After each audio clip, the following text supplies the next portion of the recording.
Thank you very much. Well, that was a moment of serendipity when we met. And I had one tonight, because in my dissertation there's a sentence that's the law of Iske, of Paul Iske, and he's my neighbor now. I never met him before, and he's my neighbor now. So serendipity he talks about really exists. It's a great pleasure to be here. Well, it's going too fast now, so I have 20 seconds.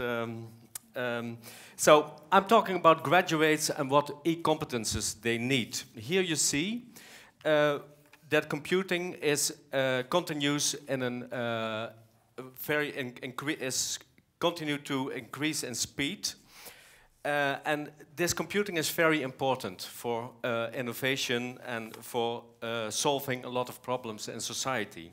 Here you see at the bottom that when a company or organization invests in its ECT, when it makes a digital organization, then it will gain. And this is true for all companies. It's a result of research in a lot of companies. Here we see the Netherlands. In the Netherlands we have some superb world-leading organizations. You see them on the right.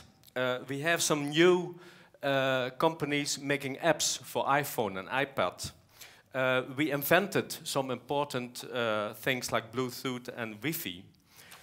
But we have a big problem. Only 20% of all ICT projects are successful.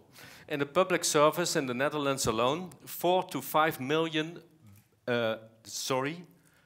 billion euros is wasted each year.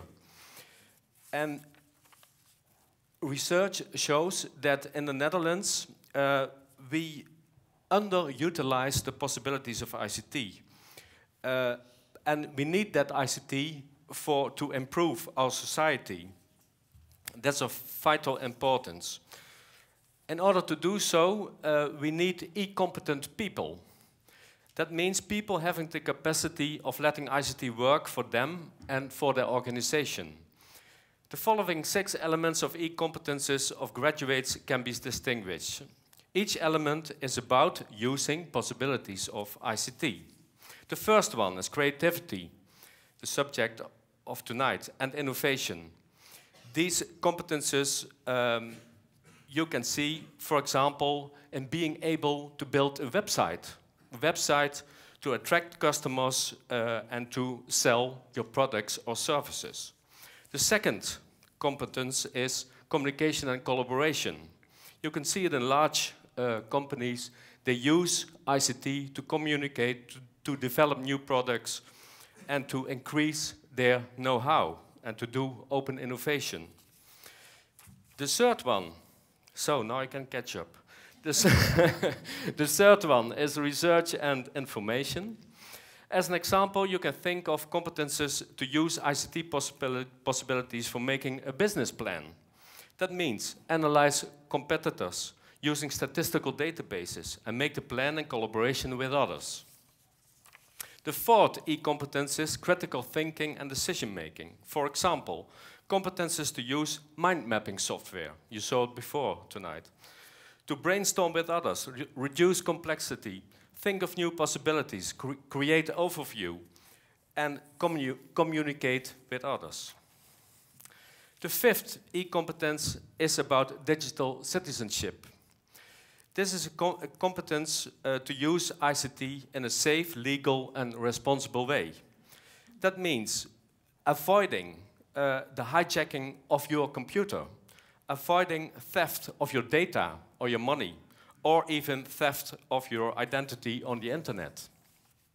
The sixth, but not least, maybe the most important, is using ICT systems in a functional and not a technical way.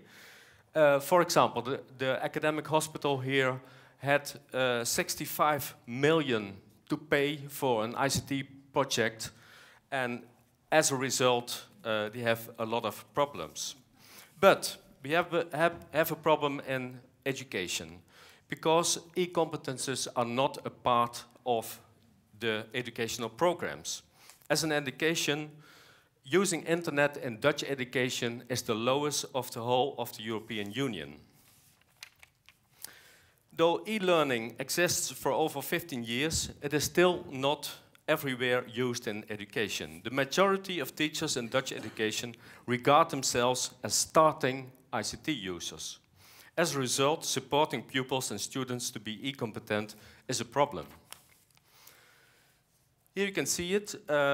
Education does not follow the speed of change in ICT.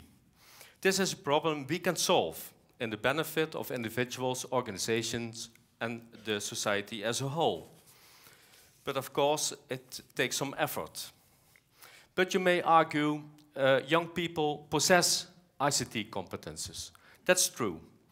But again, research shows that it is a misunderstanding to conclude young people are e-competent already. In general, they are not.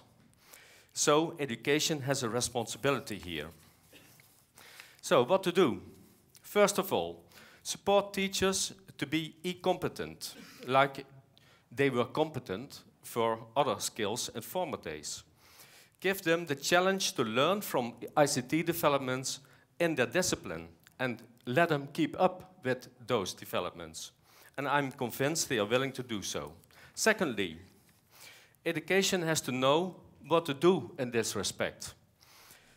So list specific demands for e-competences in all sectors and occupations. What is needed now and in the near future? You have to do it in order to provide goals and guidelines for educational programs. Well, my ambition is to contribute to the goal that all graduates are e-competent in the near future. Maybe I could convince you a little bit of the interesting challenge education faces. And my daughter thought, well, Pop, you're not going to about ICT, that's very boring. Well, I'm glad you survived it. Thank you.